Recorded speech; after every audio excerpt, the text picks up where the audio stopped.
Hello, I'm Esther Gitu-Ewart. Welcome to Africa 54. Here's what's coming up. Celebrations with a call for peace as Israel's war on Hamas and Russia's invasion of Ukraine cast a shadow over one of the world's favorite holidays. And the U.S. warns of heightened threats as Israeli airstrikes kill 100 in one of the war's deadliest nights in Gaza. All this and much more coming up on today's Africa 54.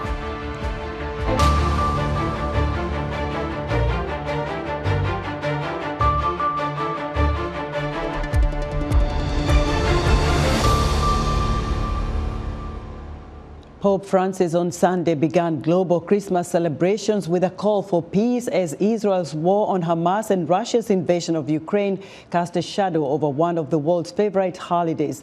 The pontiff presided over the evening mass attended by over 6,000 faithful who took their place amid the splendor of St. Peter's Basilica. Behind rows of white-clad prelates as mass began, a statuette of the Christ child was unveiled before the altar, bedecked in greenery and white flowers, and children representing all corners of the globe placed flowers around a gilded throne. Francis expressed his sadness at the current conflict in the Holy Land in his homily. Tonight, our hearts are in Bethlehem, where the Prince of Peace is once more rejected by the futile logic of war, by the clash of arms that even today prevents him from finding room in the world. During the traditional Angelus blessing overlooking St. Peter's Square earlier Sunday, the pontiff remembered those suffering from war, recalling specific fighting in Ukraine and Israel's bombardment and siege of the Gaza Strip in response to Hamas' attack. We are close to our brothers and sisters suffering from war. We think of Palestine, Israel, Ukraine. We also think of those who suffer from misery, hunger, slavery. May the God who took a human heart for himself infuse humanity into the hearts of men. Pope Francis also told thousands of attendees not to confuse celebration with consumerism and enjoy Christmas in simplicity without waste and by sharing with those who lack necessities or lack companionship. The deadly war in Gaza cast a pall of gloom over the city of Bethlehem in the Palestinian West Bank on Christmas Eve Sunday as the death toll spiraled and Israel shifted its efforts against Hamas to the besieged territories south. Christmas celebrations were cancelled in Bethlehem, revered as the birthplace of Jesus Christ. There is no Christmas tree in Manger Square, no traditional festive parade with colorful decorations and cheerful music this year. Instead, an installation showing the baby Jesus amid rubble and barbed wire, symbolizing the war in Gaza, has been displayed near the Church of the Nativity. The Latin Patriarch of Jerusalem, Pia Battista Pizzabaria, offered a message of solidarity with the Palestinians of Gaza during Christmas Eve services at the church. You are not alone. أنتوا مش لحالكم. We will never abandon you. عمرنا ما رح نترككم. Be courageous as you have been till now. كونوا شجعاء زي ما كنتوا لغاية الآن. You experience fear, death, and tragedies. اختبرتوا الخوف والموت والكوارث. But you are our light in this moment. لكن أنتم نورنا في هذه اللحظة. Your courageous presence there. وجودكم الشجاعة في هذا المكان. So from here, from Bethlehem, we tell you we are hugging you. Health authorities in the Hamas-run Gaza Strip said an Israeli airstrike on a refugee camp in central Gaza late Sunday killed at least 70 people. The Israeli military said it was reviewing the reported strike in Maghazi while reiterating its commitment to minimizing harm to civilians in its war to eliminate the Hamas militant group.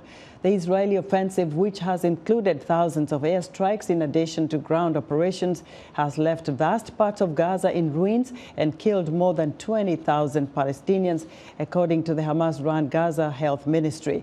The fighting has also displaced most of Gaza's 2.3 million people, with many trying to find safety in overcrowded UN-run shelters in southern Gaza. Hamas militants poured into the Gaza border on October 7th and attacked southern Israeli communities, killing about 1,200 people, according to the Israel-Hamas designated as a terrorist group by the U.S. and others also seized around 240 hostages, whom 129 remain in Gaza. In response, Israel vowed to crush Hamas and launched an air, land, and sea offensive on Gaza. Across Africa, cities glowed with Christmas lights as residents celebrate the holiday season. Fancy bright lights have covered parts of Johannesburg, South Africa, in an effort to spread Christmas cheer. In the Branston neighborhood, residents started a festive initiative decorating an entire street with Christmas lights and hosting street parties where parents and children can enjoy carols and have nighttime picnics while watching lights. The spirit of Christmas was also in the air in Lagos, where festive lights adorned the streets and buildings of Nigeria's economic capital, and residents came to enjoy them. Dazzling decorations light up Nairobi as Kenyans celebrate the Christmas season. For many, 2023 has been a tough year, but many Kenyans are still determined to share the joy and warmth of the festive season.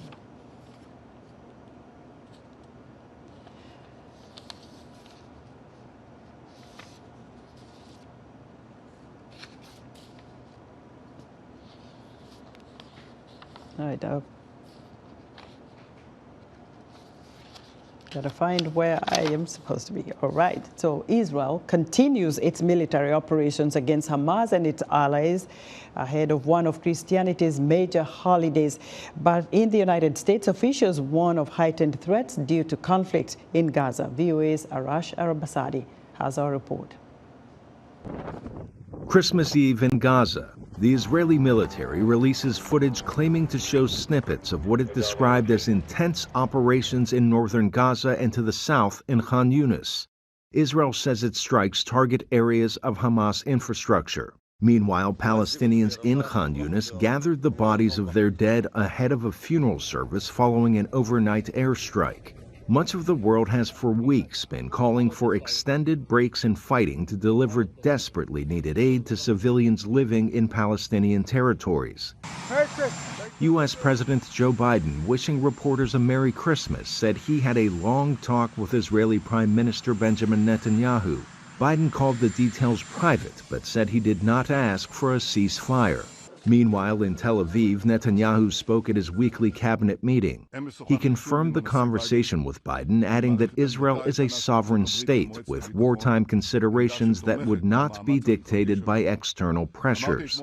The conflict in Gaza threatens to spill outside the Middle East, with U.S. officials warning of a spike in anti-American sentiment due to Washington's support of Israel. We're helping Israel deal with the destruction of Hamas, defending themselves after October the 7th. Jihadist groups all over the world are calling on their members to attack America as payback for us helping Israel.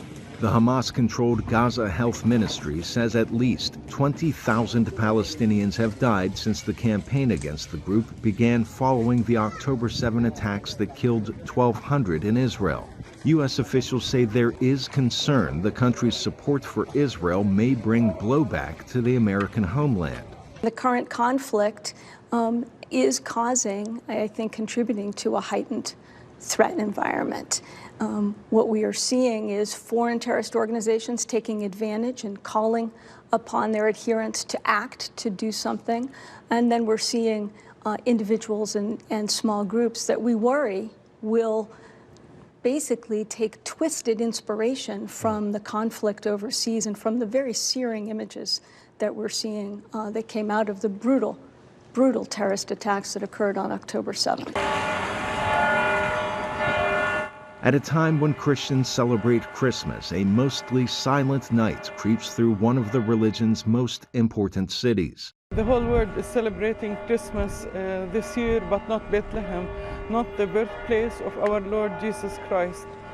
Bethlehem is celebrating Christmas with sadness and sorrow because of what's happening in Gaza and in all the West Bank, all Palestinian territories.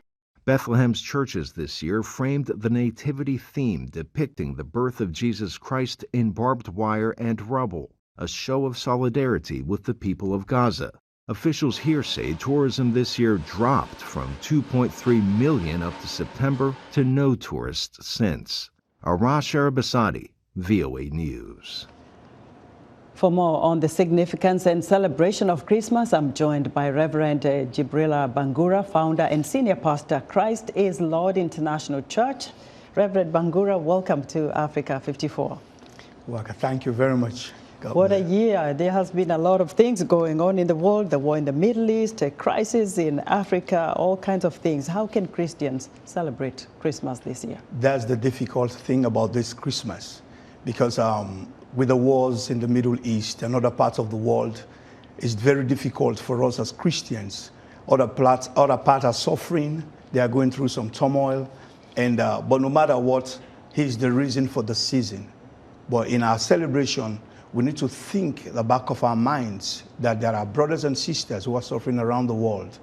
And we need to see how they will be part of the history or the time for Christmas. And it's tough, but when you think about what we've just read in the news about even Bethlehem, there is no celebration. The baby Jesus, you know, the image there carved in barbed wire, rubble. You know, what would you say to people in the Middle East right now who wanted to celebrate Christmas, but that's not really the reality?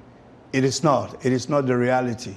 And that's why the focus on the festivity is also tough, because many times Christ needs to be something in our heart. But when the place is disturbed and there is war, people are dying every day, starvation, they have no food. And the annunciation that was made that it was a good news to bring peace to humanity. But this part of the world, they are suffering. So I just want to encourage those that are in the Middle East and other part of the world not to give up. Christ is real. Christ came to save us. Christ came to deliver us. Even though in their situation, they will think how, you know, with all what we're going through, with all the suffering, how can we celebrate when there's chaos, bombardment all over the place? You know, but yet still, He's the reason for the season. That's one we cannot give up. It's hard to, you know, understand how people can really apply what you're saying, Pastor. When you think about Africa itself, there have been coups and coups in West Africa. There have been turmoil. There have been climate change issues. People are impacted because of the, you know, the inflation. People are not able to feed themselves. So to think about Christmas the way that people know, they go out there, they buy stuff, they celebrate, they buy gifts for other people. Where do they find this peace now that comes from the Christmas season? That's the thing, like I was saying. The Christmas story has been diverted, you know, because with the kind of situation people are facing, everybody wants to go out and celebrate. Everybody want to have something, a gift in the Christmas tree. But, you know, there is a great writer, you know, by the name of Roy L. Smith. He says if you don't have Christ in your heart, if Christmas is not in your heart, you can't find Him under the tree. You can't find Christmas under the tree. You know, all we can do is to get Him in our heart. I understand the festivity around it. People want to celebrate. They want to be in high spirit. That's the expectation of all of us. You know, but it has been diverted. Like the Pope was saying, you know, peace is what we're expecting around the world. But there is no peace.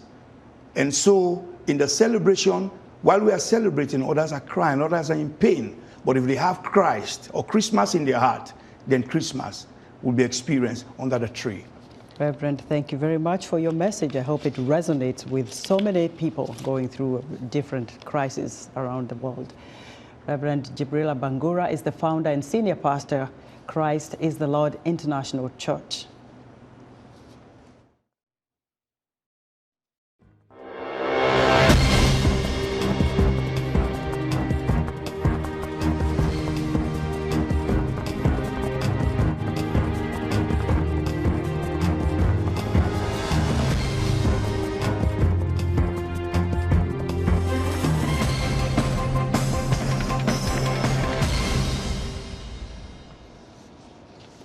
Now, as Congolese voters await the final results of the presidential elections, 5 presidential candidates plan to hold a protest in the capital on December 27th, according to a December 22nd letter to Kinshasa governor and shared on social media platform X. The opposition says they will express their disagreement to have the vote extended, which they say demonstrates that the December 20th elections was a sham. One of the main opposition candidates, Moise Katumbi, is calling for Congo's National Election Commission to resign, saying it had participated in a planned electoral fraud. The Election Commission, known as CHENI, has acknowledged there were delays on December 20th vote, where some polling stations failed to open, but denied the credibility of the election was compromised by extending some voting. Full provisional election results are expected by December 31st and will determine whether incumbent President Felix Tshisekedi or one of his 18 challengers won the vote. Now for more on the disputed vote count, I'm joined live via from Kinshasa by our colleague Abdushakur Aboud. Aboud, if you can hear me, tell us how the Congolese are celebrating Christmas as they await the final results of the presidential vote. All right, I understand, Shakur, you're not there yet, so we're going to move on to something else. You'll have to find where to go next. All right. Now, Congolese nationals voted on December 20th to elect a president of the Republic, deputies and municipal councillors. VOA brings you a new feature entitled My Vote, My Future, aiming to give a voice to Congolese people from all walks of life. It's an opportunity for them to share the expectations of their future president. Today, we meet Fabian Kashama.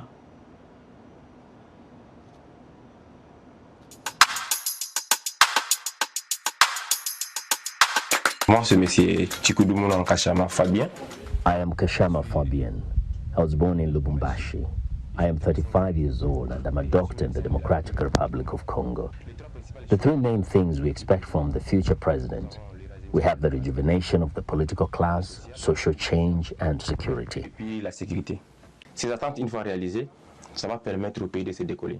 These expectations, once realized, will allow the country to get freedom. A country at war can never develop. The East African country has suffered from wars for more than 20 years. We expect the president to improve living conditions in this area. C'est un grand pays, et dans ce pays, c'est un coin. Manque d'eau potable, manque quoi se nourrir, manque d'hôpitaux, manque de routes, de desserts agricoles. We are a large country, and in this region, we have a lack of drinking water, lack of food, lack of hospitals, and lack of agricultural sites. Changes in the political class, there's too much corruption and fraud in this country. Years and years. How can a country develop with so much corruption? Un Congo uni, un Congo prospère, et un Congo qui sera envié par tout le monde, parce que nous sommes bénis. Congo, under the leadership of a president who meets the expectations of its population, will be a better Congo, a united and prosperous country that will be envied by everyone. We are blessed by God.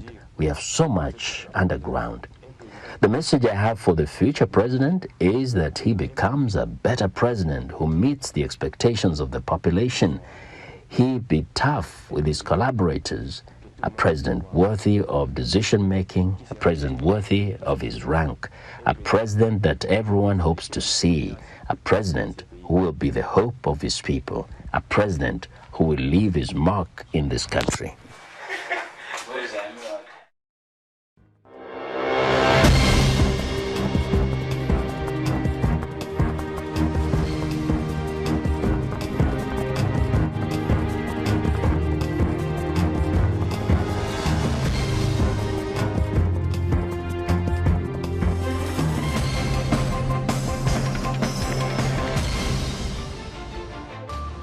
Would like to hear what you think about Africa 54 and all our VOA Africa programs on our website at voaafrica.com. Still to come, have you ever wondered how the holidays was celebrated in the 18th century America? We'll take you to the historic home of America's first president. Stay with us. This week on Straight Talk Africa. we speak with the creator of a unique documentary that sheds light on the ongoing humanitarian crisis in the Democratic Republic of Congo. VOA executive producer Omari Kaseko takes us to Goma in the eastern part of the country, where he documents the trials and tribulations of internally displaced refugees. Join me, Heidi Adams, for an intimate look at the silent war that has been going on for years on the next Straight Talk Africa.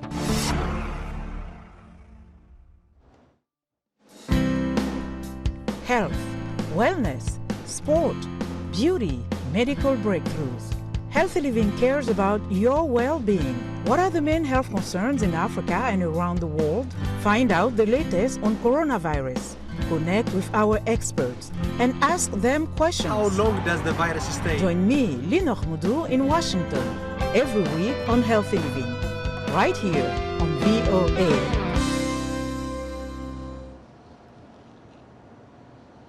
In other news, Niger has suspended all cooperation with the International Organization of Francophone Nations, OIF. This, according to the country's military leaders, who are progressively severing ties with former colonial ruler France. The junta seized power in a coup in July and soon kicked out French troops, which had been helping to fight a decade-old Islamist insurgency in the West African country. Chadians voted in favor of a new constitution that critics say could help cement the power of junta leader Mohamed Idriss Déby. The referendum held earlier this month was approved by 86% of voters. Chad's military authorities have called the vote a vital stepping stone to elections next year, a long-promised return to democratic rule after they seized power in 2021. And supplies of fuel to gas stations in Guinea is expected to improve significantly following an oil terminal blast, according to the government. A December 18 blast killed 23 people and damaged most of the fuel tanks at the West African nation's main oil terminal that handles its fuel imports, leading to widespread shortages. Have you ever wondered how the holidays were celebrated in the 18th century America? VOA Saqib ul-Islam visits Mount Vernon, the historic home of America's first president, George Washington. At this historic site, one of the nation's most visited holiday traditions from the 1770s are preserved.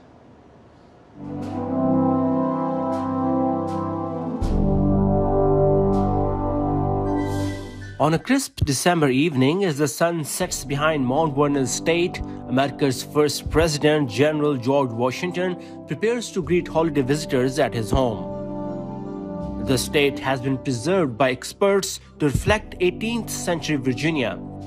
It was where the first president and the first lady spent time with family during the holidays.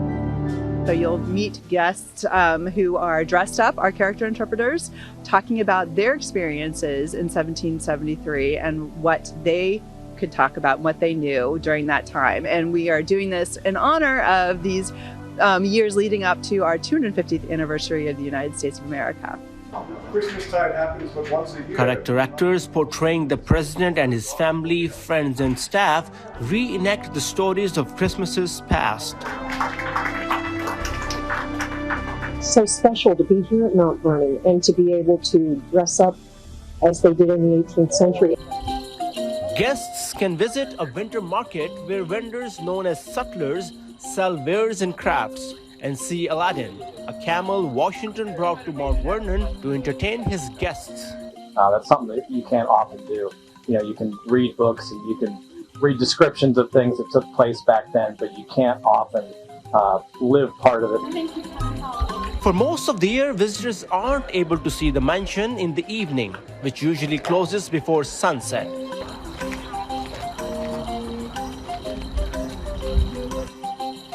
But with the holiday season come nighttime events.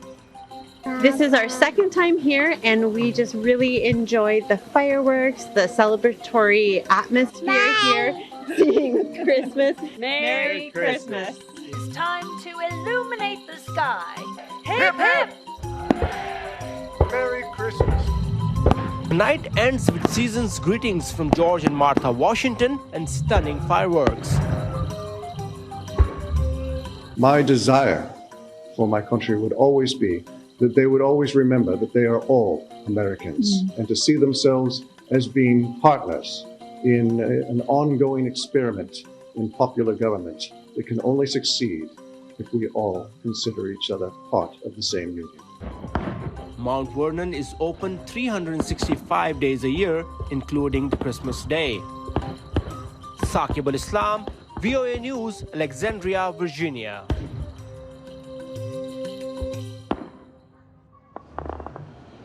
And let's head to Indonesia now. We're going to talk about critical minerals. When you drive a Tesla, the world's largest producer of electric vehicles, you're riding on a battery powered by critical minerals. Mira, litio. Lithium from Chile, cobalt from the Democratic Republic of Congo, and nickel from Indonesia. Currently, China dominates the market for the extraction and refining of these critical green energy battery components. But in November, Indonesian President Joko Widodo told business leaders that Jakarta wants to become an alternative partner of choice. As home to the largest nickel reserves in the world and other critical minerals, Indonesia is in the process of building an EV integrated ecosystem and aims to produce 600,000 electric cars by 2030.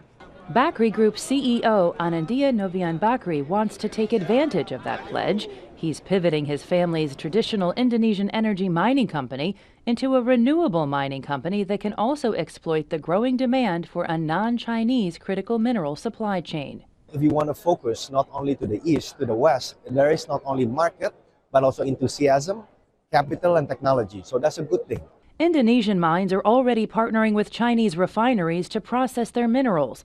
Bakri says Jakarta needs support from Washington to compete. So we're very optimistic, but I want to also highlight we don't have all the solutions, really, because we need serious capital, we need serious technology, because the only one we see that can, also catch up or even surpass will be the country that has IRA, Inflation Reduction Act. In November, Widodo met with U.S. President Joe Biden to negotiate a critical minerals trade agreement that makes Indonesia eligible for U.S. subsidies under the Inflation Reduction Act. But Southeast Asia expert Greg Poling says there's a long road ahead to approval. Members of both parties on the Hill have been clear that any future agreement with Indonesia or other major mineral suppliers has to involve a lot of progress on labor and environmental standards, and may have to involve some kind of separation of the supply chain to make sure that Chinese companies working in those countries can't find backdoors to sell and qualify for IRA subsidies. In the meantime, Jakarta is making progress on reducing Beijing's dominance in refining critical minerals. In 2020, it banned the export of nickel ore, and Indonesian law requires companies which mine to also refine domestically. Jessica Stone, VOA News, Washington. And that's our show for today. Be sure to watch Africa 54 on our website at voaafrica.com. From all of us here in Washington, we wish you happy holidays.